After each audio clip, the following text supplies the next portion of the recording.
Human history is filled with wars and conflicts, both large and small. But if a third world war were to occur, it could become humanity's largest battle yet. Advanced technology, massive armies, and more intensive strategies would all come into play. But why would such a thing happen? Which countries would get involved? And how would this war unfold?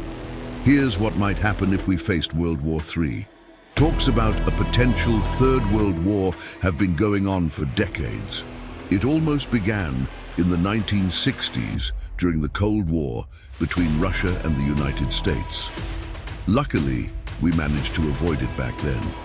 Most people have heard about the Hamas invasion into Israeli territory, but not many realize how this war between these two groups could lead to World War III. On the morning of October 7th, 2023, at 6:30 a.m., Hamas militants used paragliders to invade Israel, attacking a music festival, leaving hundreds dead and many others kidnapped and taken to the Gaza Strip.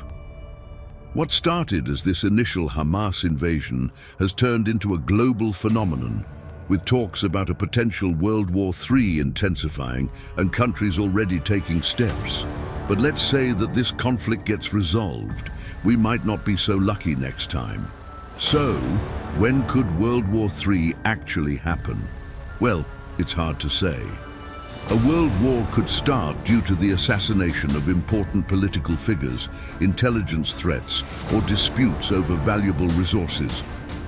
Talking about it makes it seem like the chances of war are high, but in reality, the chances are much lower than you might think. Since 1945, the world has seen numerous battles: Vietnam, Afghanistan, and dozens of different civil wars. But we need to keep in mind that for a world war to happen, it would need to involve the entire world, and the structure of the world has changed significantly since 1945. Countries are simply not as allied as they once were. Militaries are even stronger and more skilled than they were during the previous world wars. If World War III were to happen, millions of people would likely die, and the Earth would take decades, if not centuries, to recover, especially with some of the weapons and tools that countries might use today. In today's world, soldiers on the battlefield could have exoskeletons, metal structures around their bodies that increase their strength. While this probably won't turn them into RoboCop, and if you're not RoboCop, don't forget to like and subscribe to the channel. Getting back to the point, exoskeletons would make it easier for soldiers to carry heavy equipment over long distances. Guns that can bend around corners could also be a possibility. And instead of seeing war fought on the sea or in the air, it could actually be fought in space. Militaries might battle over armed satellites that could impact what's happening below them. Although many of these things sound like something out of a sci-fi movie, we must remember that these weapons are terrifying, and hopefully no one will ever have to use them. After all, things like this are made to kill people, but there might not be many soldiers on the battlefield. The war of the future could be fought on computers. Drones, artificial intelligence, and robots might be the only things on the battlefield. There's also the chance that acts of war in the future might not involve any violence at all. Hacking into other countries' computers, disabling power grids, these are all possibilities. The evolution of warfare technology has transformed the battlefield into something far beyond troops and tanks. In recent years, cyber warfare has emerged as one of the biggest global threats, where battles can be fought virtually, without the need for a single soldier on the ground. Governments and critical institutions have been frequent targets of state-sponsored hacker attacks, aiming to destabilize financial systems, electrical grids, and military infrastructure of their adversaries.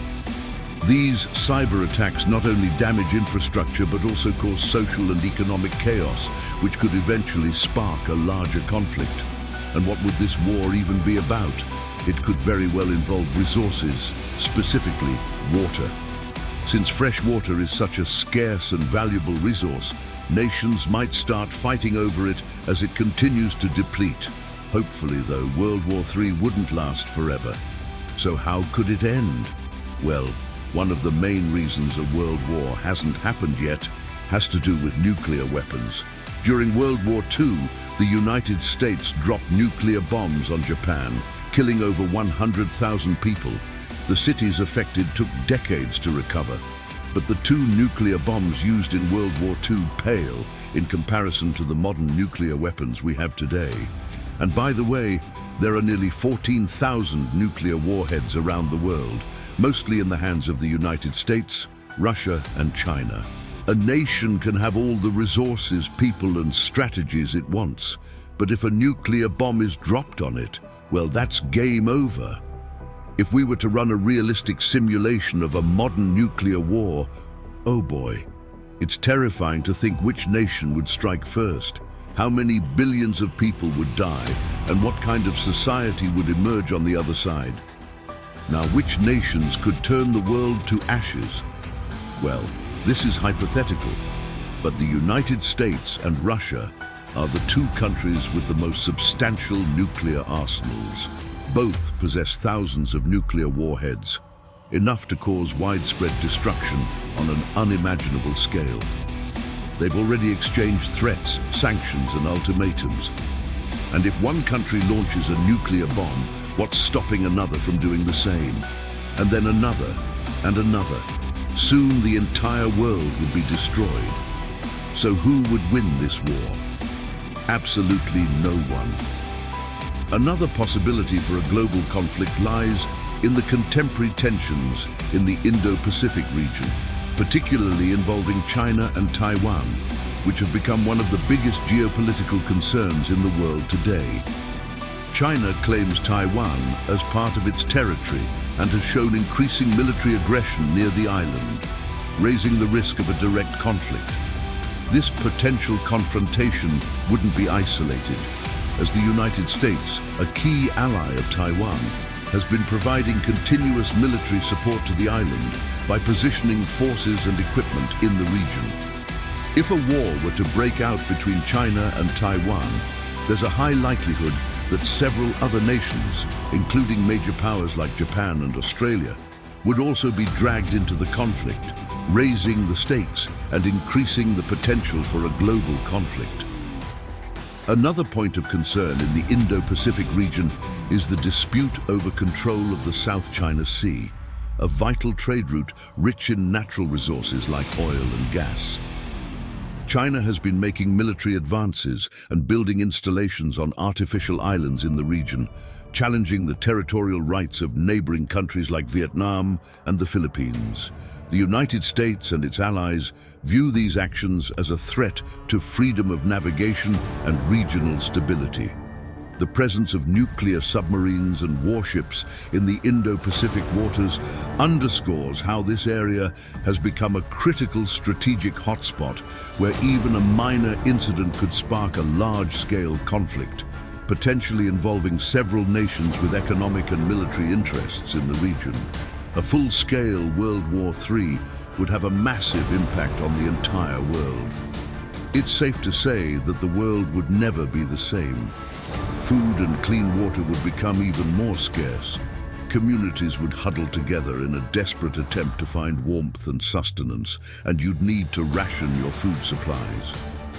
The world would remain a desolate, irradiated wasteland, with scavengers venturing into the ruins of once prosperous cities. As supplies and resources dwindle, scavengers grow in number, and the dire situation leads to even more fights for access to water, food, and shelter. The death toll would continue to rise, surpassing 1 billion lives lost as the world plunges into a deep freeze. Survivors would face an unrelenting battle against extreme cold and ever-diminishing supplies. But try not to lose sleep over it. After all, a full-blown World War III involving dozens of countries is incredibly unlikely to start tomorrow. If 2 countries end up in a conflict, it's more likely that other nations that aren't directly involved will stay out of it and let those countries fight it out among themselves. Wars are terrible, so let's do our best to avoid them.